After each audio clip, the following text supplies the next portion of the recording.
Je voudrais dire oui, mais j'ai le souvenir du match de Leverkusen à l'Atlético Madrid où Madrid a gagné à la fin. Donc je pense que c'est une équipe qui ne lâche jamais rien, cette équipe de l'Atlético.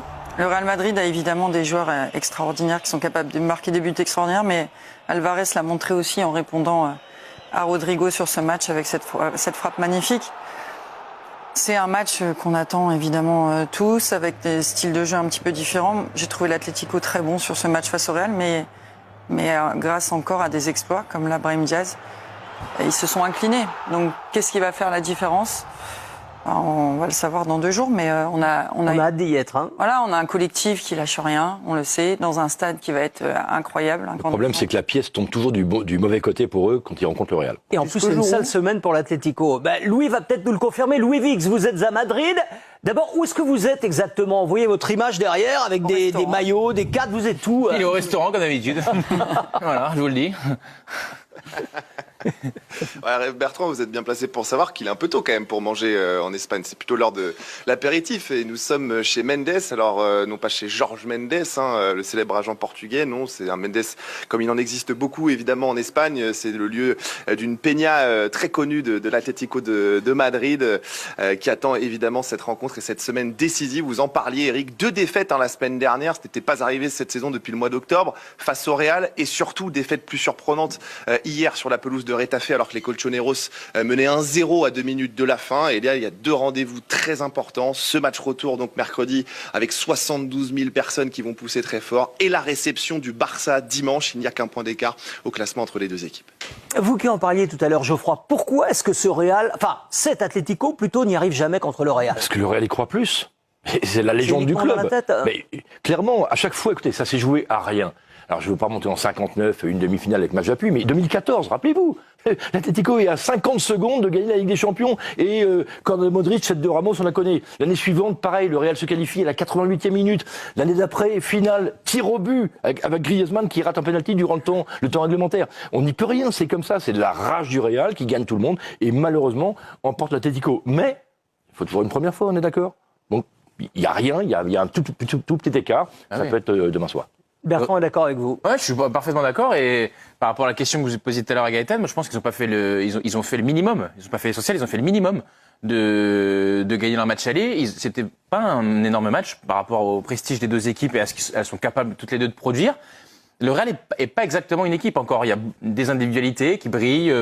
Parfois c'est Vini, parfois c'est Mbappé, mais c'est rarement tous ensemble. C'est une équipe qui est poreuse, qui prend des buts, qui a un milieu de terrain qui est pas exactement encore du niveau, selon moi, de celui qui a fait le prestige du Real ces 10 dernières années. Il y a très loin proche Modric, Casemiro. On n'y est pas du tout. D'ailleurs, il y a certains Français dont on attend plus. Donc l'Atlético a des raisons d'espérer, vraiment, je trouve. Mais le trio d'attaque, la ligne d'attaque, c'est bon. Alors c'est ça qui fait la force du Real, c'est que c'est la seule équipe cette saison en Ligue des Champions qui a 3 joueurs avec au moins 5 buts marqués, 7 pour Vinicius, 7 pour Mbappé et 5 pour Rodrigo qui est brillant et on l'a encore vu au match aller capable de mettre des buts incroyables. Incroyable. Ça, c'est les stats, et on peut même en ajouter un 4e, parce qu'il là, il figure pas, mais genre Bellingham, c'est un joueur aussi d'une qualité. Et il sera là au retour. Bien sûr. Également. Si le Real l'emporte, Louis, certains disent que ce sera peut-être le dernier match d'Antoine Griezmann en Ligue des Champions.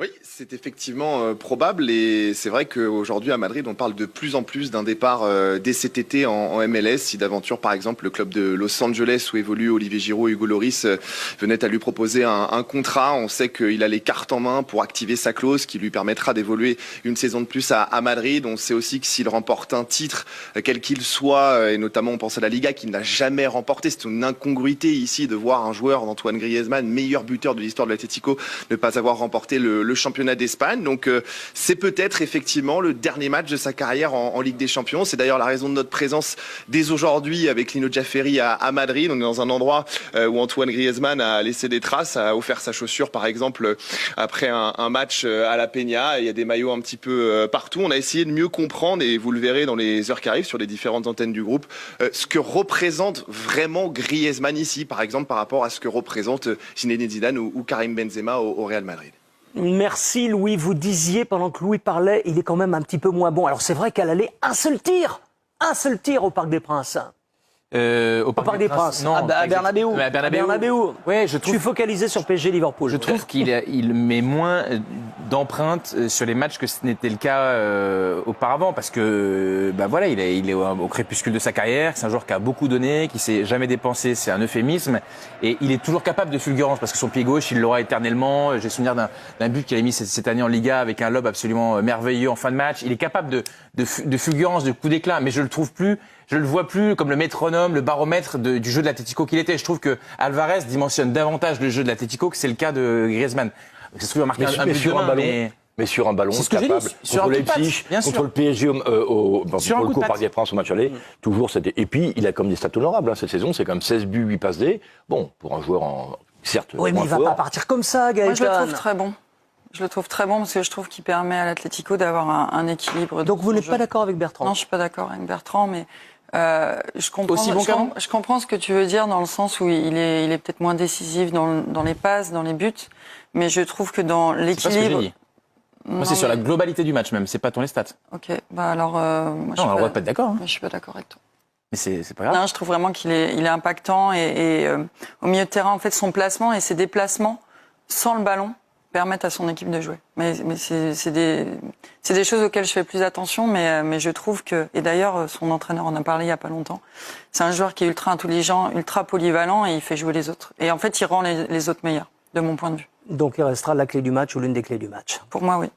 Lors de cet Atlético Real très attendu, encore une fois, 21h, mercredi, juste après Lille-Borussia Dortmund sur Canal+. Oui, on a vu Alisson là. C'est un motif d'espoir, même si, encore une fois, c'est pas le même contexte. Et puis Liverpool, même en étant mené, a réussi quand même à redresser la barre. Et Alisson, il a fait un petit relâchement, mais je sais pas si la VAR... Non. Non, pas vous, non, pas vous, pas vous.